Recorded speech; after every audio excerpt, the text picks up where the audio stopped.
You're listening to PetLifeRadio.com. I'm Smiley the dog. I am a mutt. I'm Smiley the dog. I'm super smiley. I have a cat, too sweet, the travel kitty. I have a good girlfriend, Angel's really pretty. I have a pony and we share a big horse. We have a big yard. Yeah, we have to, of course. I have a pool. In the summer I stay cool. To a fountain, live in the mountain, live high on the hog. Need to be a spokes dog. I'm Smiley the dog. I am a mutt. I'm Smiley the dog. I'm super smiley. Woof and Super Smiles. Welcome to a Super Smiley Adventure on Pet Life Radio, the largest pet podcasting and Wi-Fi network in the world. I'm Megan Blake here with my sidekick Smiley, who's wearing an extra giant smile today because he just went for a run on the beach in Malibu with his beautiful German Shepherd girlfriend Angel. And Starfire and Mini HaHa, my Arabian horse and mini horse, are with us today too. And yes, that is their picture on our little Pet Life Radio header there. They're here with their heads poked through my window, and here's the scoop on that. Here on a Super Smiley Adventure, we've been doing something extra fun along the way. We've been doing a radio tour of Best Friends Animal Sanctuary in Utah. This is the largest animal sanctuary in the United States, covering thousands of acres and giving safe haven to thousands of animals. This sanctuary is divided into different animal groups like Dogtown, which we remember from the acclaimed Nat Geo TV series Dogtown. There's Pig Paradise for pigs, the Parrot Garden, there's a cat and a bunny area, and there is Horse Haven. And here on a Super Smiley Adventure, we're touring each area, getting a real feel for each one from the experts there. And I volunteered there too, so it's fun for me to be able to throw in some first-hand observations. So today we're going to go to Best Friends Animal Sanctuary's Horse Haven. Smiley and I are so happy to welcome Jen Reid, the manager of Horse Haven. Hey, Jen. Hey, Megan. Hi, Smiley, Mini HaHa, and Starfire.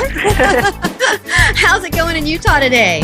Oh, it's a beautiful day today. It's just fabulous. Wonderful. We can't wait to hear all about it and all about the horses. We're going to take a really quick commercial break, and we'll be right back with Jen Reid from Best Friends Horse Haven. Smiley, can you wait? How about Starfire and Mini HaHa? Good boy and sweet horses. Sit, stay. We'll be right back after a short pause. Well, 4 to be exact. I'm Smiley the dog. I'm Super Smiley. Must rock.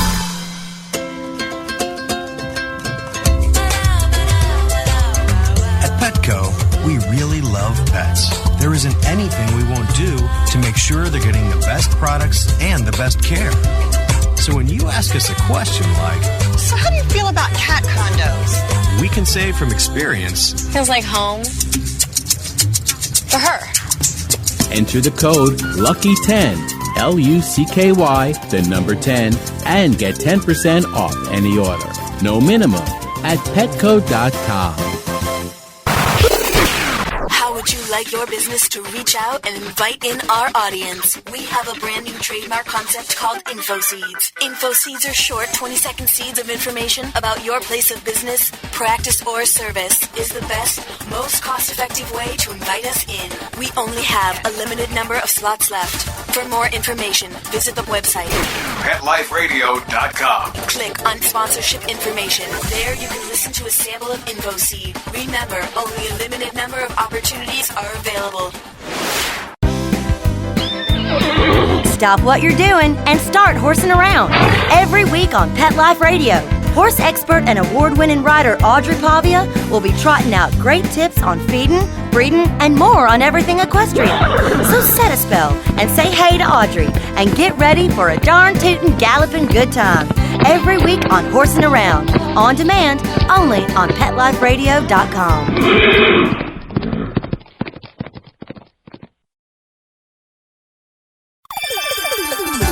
Let's Talk Pets on PetLifeRadio.com.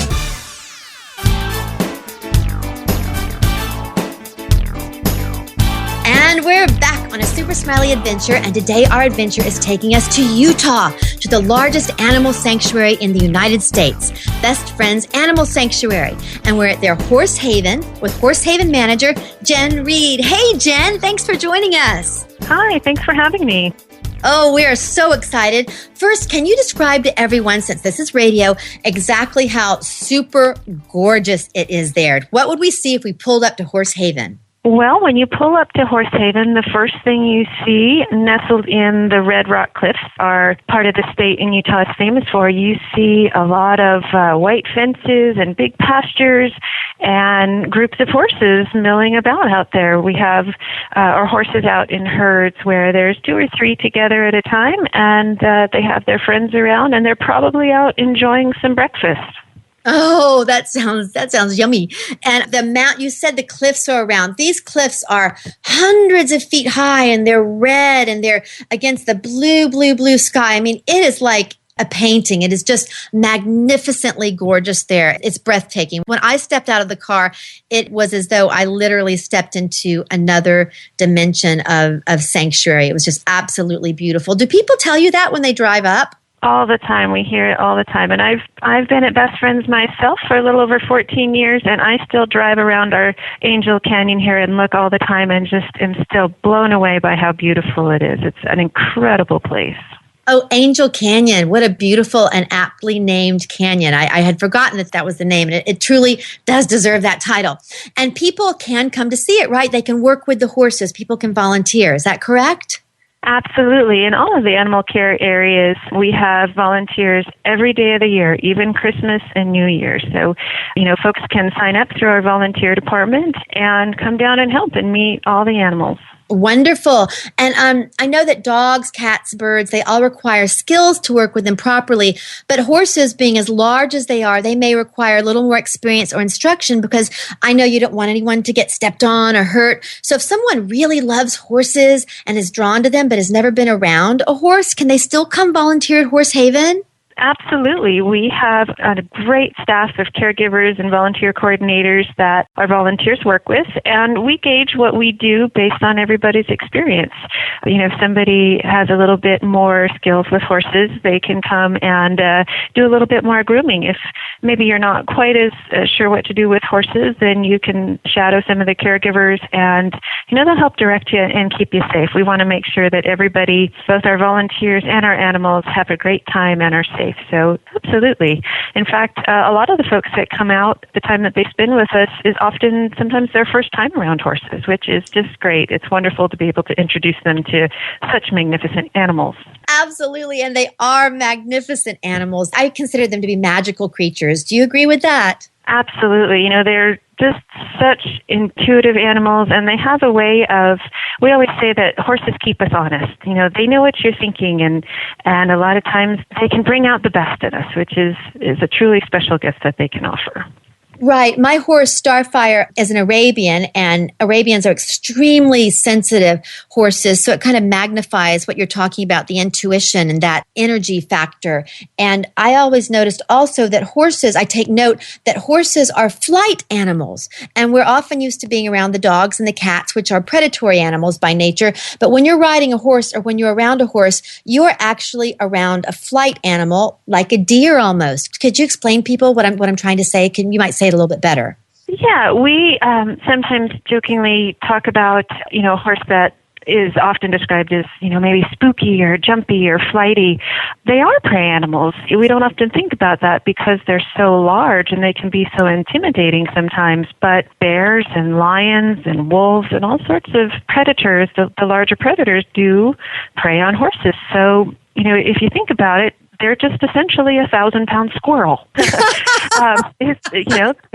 have that same reaction, and one of their main defenses is flight. Like you said, they'll run for their lives, which is why, we house our horses in large spaces where they have room to move and feel comfortable and run around. We find that to be really important for them. Right. You mentioned the large space where they can run around, and this is indeed a natural habitat where you have these horses. They're well taken care of, well fed, well groomed. They have everything. But horses, they want to be out where they can roam in this beautiful area. It is indeed a natural habitat for them, isn't it? It is. We try our best to do everything that we can to offer them living arrangements where they're going to be happy. I've heard that in the wild, most horses will travel about 20 miles in a day, walking around, eating this blade of grass here and that blade of grass there, and then wandering over the hill to go get a drink of water. So they're made to move a lot and exercise a lot. So having them confined in a really small space where they can't move and self-exercise tends to make them go a little silly sometimes, and they get really antsy, and they can get some destructive behaviors going sometimes.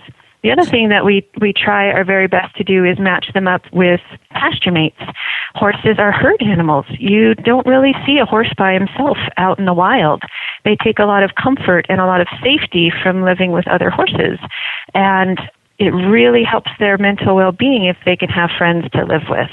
And so we do everything that we can to make sure that they have friends that they are safe living with, that everybody gets along, and it really helps make their lives more enjoyable. It's wonderful. Yes, when I was there, I saw how happy they were.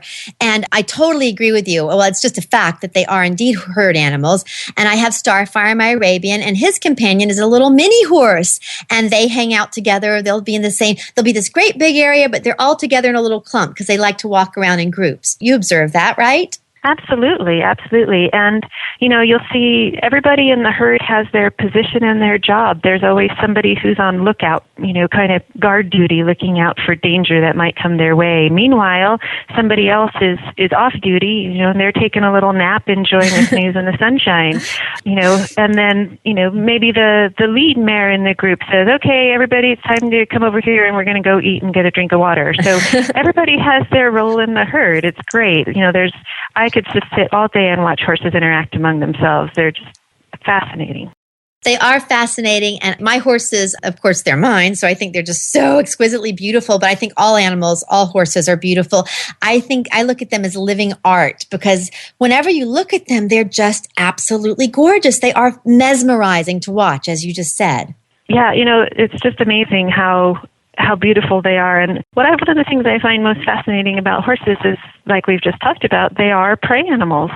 And as humans, we're predators. And the fact that we can form relationships with them and have, work with them and play with them and do all those things is just, I think that's a pretty special bond that they allow us to do with them, given the fact that we're predators to them. Absolutely. It is a special bond, and I consider it a great honor to be able to work with these flight animals, with these giant squirrels, as you said. It truly is an honor to care for them. And when I was there, I remember seeing either a donkey or a mule or some really adorable creature out there, and he would sing or bellow, and he was just so wonderful. Do you still have some of him or some of them out there with the horses? We do. Right now we have 2 donkeys and we have 2 mules as well. Okay. And Sweetheart and Jenny are our donkeys. And I will say I'm most excited to say that it looks like Sweetheart might have been adopted into a home very soon. So we may be down to 1.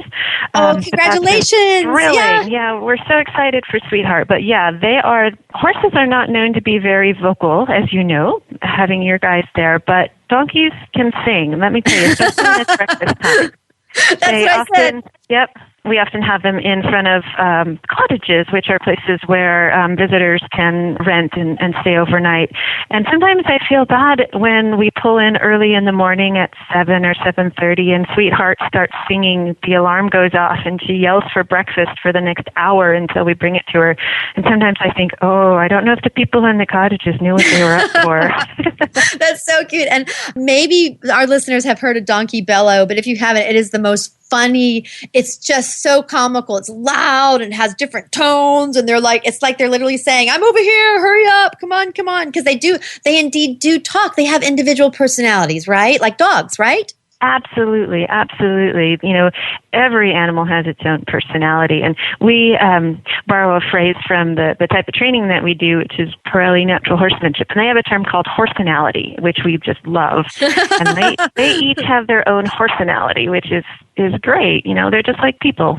I love that, horsenality, and they indeed do. And you had mentioned that horses are not as vocal as the donkeys are, but my horse Starfire is an Arabian, and Arabians are, in general, more sensitive and more communicative than many horses, or more expressive. And Starfire, he does whinny at me, and he has different whinnies, and when it's time for dinner, he'll tell me, and he'll go, ooh, and he'll flip his head, or if I come out of the house, he'll say, ooh, and he'll say hello. It's really, really amazing how these animals are, once you get to know them, they have expressions on their faces, and they are just fascinating. Absolutely. So you mentioned Sweetheart. Was that her name? Sweetheart was just adopted? Sweetheart is, she's probably going to be going to a home in the next month. Yay! In Colorado. Yay! Congratulations. So if someone wanted to adopt a horse and wanted to adopt one, in a responsible manner, they can actually come visit. How would someone adopt a best friend's horse? How does that happen? Well, the first step is filling out an adoption application, which you can find on our website, which is www.bestfriends.org. And there's a tab there about our adorable adoptables. And our application, it's different for every species because obviously we have different needs than dogs or parrots. But you can find the appropriate species you're looking to adopt and fill those out. And an adoption coordinator will go over the application and try to find just the right match for you. It's really important to us that we make it a correct match. That the horse that you're looking to adopt be able to live where you're asking them to live, that you can handle their medical needs or training issues if there are those, and that you're going to get along. We want to make sure that it's going to be a forever home because it's so important that these guys that have been rescued and come from kind of rough situations end up in a place where they're going to be safe and cared for the rest of their lives. Absolutely. And that's one of the things I love about Best Friends, the philosophy of no more homeless pets with the goal of forever homes for everyone.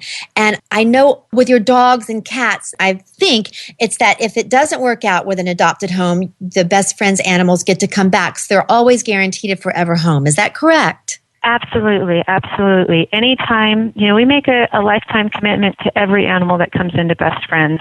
And, sometimes life happens, and we understand that, and we want to do what's best for any of the animals that come through us. And so anytime a horse, or any species needs to come back to the sanctuary, we have that place set aside for them. So, yeah, we definitely, honor that responsibility to lifetime care, whether they're with us or if they're in a home and situations change. That is one of the most amazing things that I learned about Best Friends, that once an animal is in the Best Friends system, they are guaranteed a forever home. And I just honor that so much. And Jen, we're going to take another quick commercial break, and we will be right back with Jen Reid from Horsehaven at Best Friends. Smiley, can you wait? Mini HaHa Starfire? Good boy. Sit, stay. We'll be right back after a short pause. Well, 4 to be exact. I'm Smiley the dog. I'm Super Smiley. Let's rock! Love your pets but wish their medications were a lot less expensive? They are at 1-800-PET-MEDS. You'll not only save on flea and heartworm medications, but on prescriptions for arthritis, incontinence, thyroid, and more.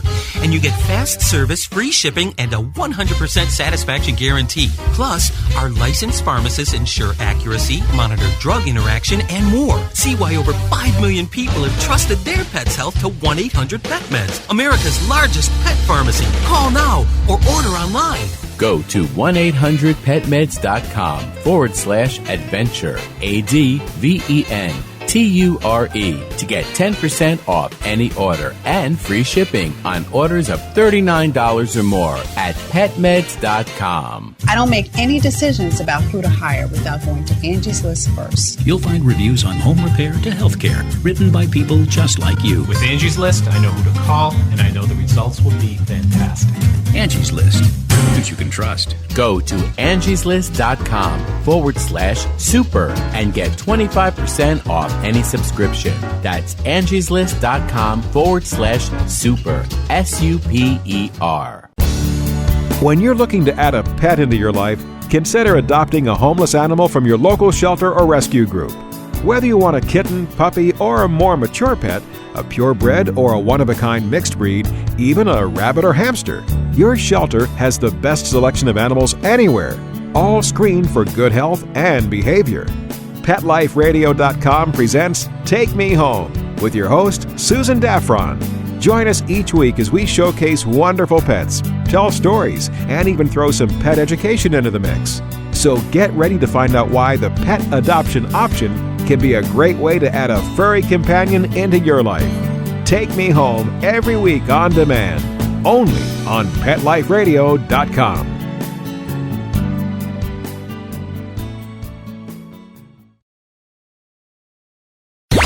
Let's talk pets. Let's talk pets On Pet Life Radio. Pet Life Radio. PetLifeRadio.com.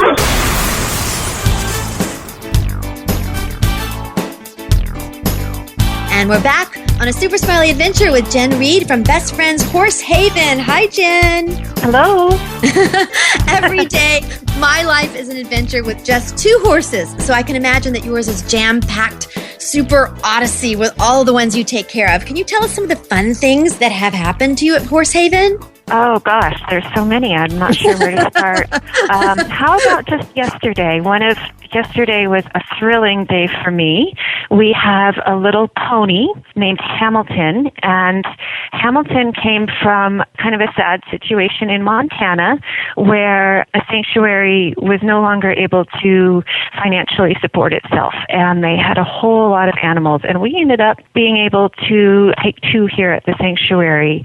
Hamilton was one of those, and he came in absolutely terrified of people. He hadn't been handled a whole lot in his life, and what little experience we think he had with people really didn't endear us to him a whole lot. Mm-hmm. And Hamilton's been with us for a few months now, and I have had the great fortune of he's sort of my little project horse, my little project pony. And yesterday was the first time he allowed me to trim his hooves. And this is a huge accomplishment for a pony who we couldn't really even touch that much when he first arrived. So that was a huge, exciting moment for me yesterday. And for Hamilton, horses, if your listeners don't know a lot about horses, their hooves grow all the time. Just sort of, they're not like dog toenails, but they grow and they need to be trimmed regularly. So the fact that Hamilton got brave enough and confident enough and trusted me enough to allow me to pick up his feet and trim his hooves it just made my day. That is a really, really big deal. Starfire, my horse, had actually been abused terribly when I got him, and he was going to slaughter that very weekend because no one could get near him or handle him. So when I first got him, I'd already bonded with him, and he's an Arabian, so he had literally bonded with me like a dog. So he did trust me, but we had to actually tranquilize him for maybe the first 6 months of trimming his hooves because, like you said, you have to trim their hooves to maintain the health of their legs and their feet. And so I'm very excited for little Hamilton. I totally get that. And Starfire says, congratulations too. Very cool. Thank you. Yeah, it was all I could do to not jump up and down next to Hamilton when I trimmed the first foot, but I restrained myself because my jumping up and down next to him would have scared him to death. So I didn't do that. But you got to stay home.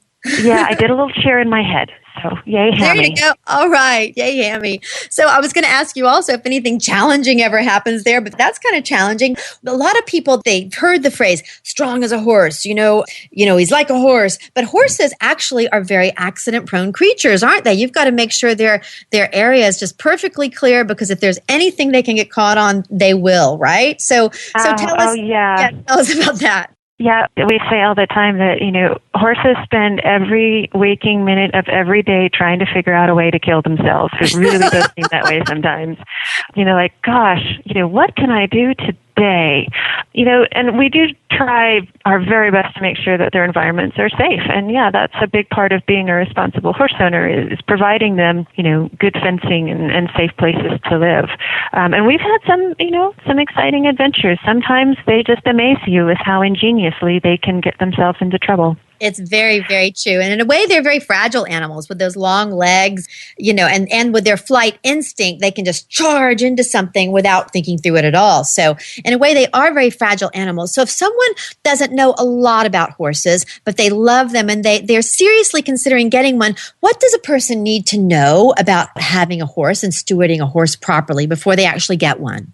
Well, some of the things to keep in mind, like we talked about a little earlier in the show, is that horses are happiest when they have other horses or other equines for companions. So for the horse's best interest, having him by himself, maybe, in the backyard where he can't see or be around any other horses, he might be a little sad out there because at the end of the day, we go in and sleep in the house and he's kind of left out there all by himself. So sometimes having a second horse or a donkey or, like you have Mini HaHa is a great little companion for Starfire. Having a buddy makes a big difference for them.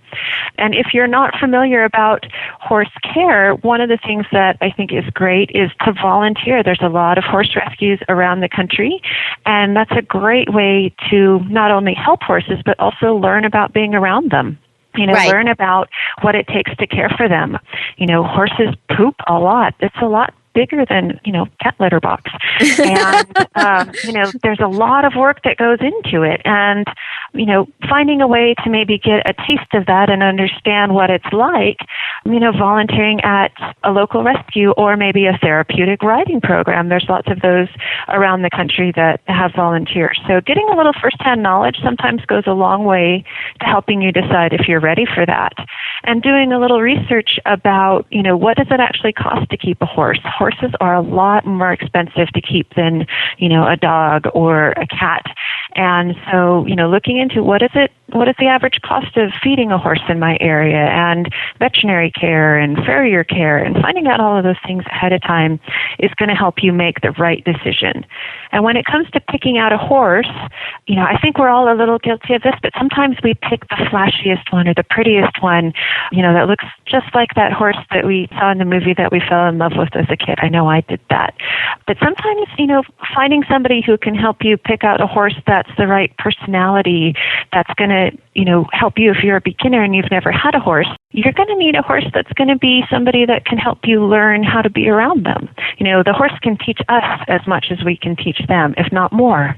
And so having somebody who understands horses and can help you find that perfect match is going to make it a successful home for the horse ultimately. So that's amazing advice, not only for horses, but also in picking out a dog or a cat or a bird. The very first thing anyone needs to know about getting an animal is, does it fit their lifestyle, and are they really, really up for this challenge? Which is basically what you're saying. Educate yourself and find out, is it the right match, right? Absolutely, absolutely. We get some really challenging horses that come in through Best Friends. And, we always say, boy, it's the ones that are the flashiest and the most beautiful to look at are sometimes the ones that have some of the biggest challenges and need, somebody who understands horses and has a lot of experience to be able to safely work with them. But ultimately, they're the ones that everybody sees and goes, oh, they're so beautiful. So, my advice is, look beyond how beautiful they are on the outside and find one who's just the right match and is going to be beautiful, whether they're shiny and paint and glossy or pretty, or even if they're just sort of, your average sorrel. The color doesn't matter. What matters is that it's the right match. Absolutely, because then you'll be bonded and you both will be happy and be able to fulfill each other, the best that you can. That's always the best thing. Yeah. And speaking of all this education, do you reach out to schools or groups? Do you have kids come through? Because you have amazing information here. We do. We have a department here at Best Friends called the Learning Experience, and we have groups that come all year round. High school groups, Boy Scout troops, college groups, church groups, all sorts of groups that come through Best Friends. And one of the things that we do at Horsehaven, aside from just our general volunteering, is we offer demonstrations about how we work with our horses and do training, the Pirelli natural horsemanship techniques that we use. We offer classes about hoof care, about general grooming. So we have all sorts of educational opportunities.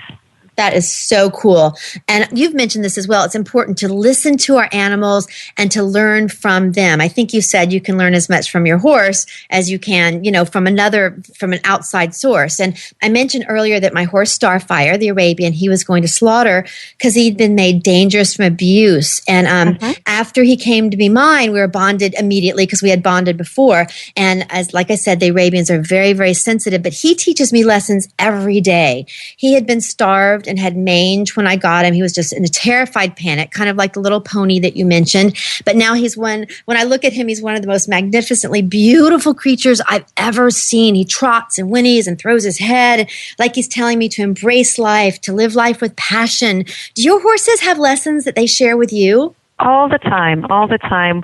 One of the things that they're amazing at teaching us is patience and understanding, and really looking at why is the horse behaving how he is, trying to see things from their perspective. And I think that's, translates not just to horses, but with all animals, and in fact, a lot of people. If you can understand and try to look at things from somebody else's point of view, and understand why they're acting how they are, it goes a long way towards making that lasting relationship with them. And that's one of the big things that we've learned from working with horses here. Right. Patience and looking at situations from other people's or other animals' perspectives. That's really great lesson. And do you talk to your horses? Do you talk to them? Do they talk back? Do they actually tell you things? Well, I jabber at them all the time. I think sometimes they think, oh, goodness, here comes that loud person again. But they don't use words, but they do talk to us all the time. They communicate so much with their body language and with their eyes. They're not vocal like so many other species, but they talk all the time. It's just our job to be able to listen and hear them. And, looking for the very subtle ways that they communicate. Hamilton, the scared pony that I talked about, when he first arrived, we remarked about how introverted he would become. He would become so terrified that he would do things which, if you weren't looking, seemed very subtle. He would stop blinking, and he would sort of freeze. Oh. And he'd almost turn into a statue, and you'd think, oh, he's standing still, he's being a good boy. Oh. But if you were reading his body language correctly, you could see that he had just mentally checked out and gone away to his happy place because he was so scared. Oh. And so, that's what I mean, looking at his body language and being able to read that. So he was yelling at me that he was terrified. He was just doing it by freezing like a statue. Right. So we do need to be attuned to these very subtle body cues. And you said it very well. I also like to say that animals communicate with energy and body language. And you mentioned that we have to be attuned to these subtle cues. And if you are attuned to that, then they are indeed talking to you all the time, right? Absolutely. Everything that a horse does with you is feedback. And, if we go into a pasture and a horse doesn't want to come up and meet us at the gate, that's feedback. That's, he's saying, I'm not so sure I want to be with you. And sometimes we ignore that, maybe not intentionally, but you think, oh, silly horse won't let me catch him. But what he's saying is, I don't want you to catch me because I don't trust you, or I'm not sure that this is the right thing today. So. Right. There's some issue. One time I remember I walked in Starfire. This was when I was boarding him. He was in a stall that had an outdoor area. And I walked in the stall and he was completely stiff and his head was straight up in the air and he was snorting, blowing the air out of his nostrils. And I was like, what is up with this? And I turned around and there was a little bobcat. But it was a big bobcat, but a bobcat right on the little hill there. And he was telling me this is a very dangerous situation, be on the lookout. In his mind, the bobcat was about to kill both of us. Of course it wasn't, but as a flight animal, that's what he was telling me. This is very dangerous. So someone else might have, if they weren't used to the cues or if they were not doing a gentling method, they might have even, grabbed him and said, what's wrong with you? And yelled at the horse, which makes it, actually that was what had happened to Starfire. And that's why he had been made dangerous, because instead of gentling him and listening to him, he had been abused. And can you talk a little bit to that, how the methods that you all use for working with the horses and training them? Absolutely. We use a technique called purely natural horsemanship, and there's a lot of, schools of thought about working with horses, and a lot of them are excellent. And some of the things we really like about this particular approach is it really focuses on the relationship between the human and the horse. They're not just fuzzy motorbikes that you climb on and go for a ride on. They're other living beings, and it's so important to have a relationship with them. And if things aren't going well, it's because your relationship is broken. And ultimately, it's our responsibility as humans to be able to foster that relationship with them. they're with us by our choice, not necessarily, their choice to be domesticated animals. So, as I talked about earlier, if you can't catch your horse in the pasture, there's something wrong with the relationship. If you're asking your horse to go into a trailer and they're not going to go in the trailer, it probably is because they don't trust that you're asking them to go into a safe place. They may be scared. They may not be confident in your asking them to go in. So understanding, that the relationship always comes first is a huge part of the training that we do.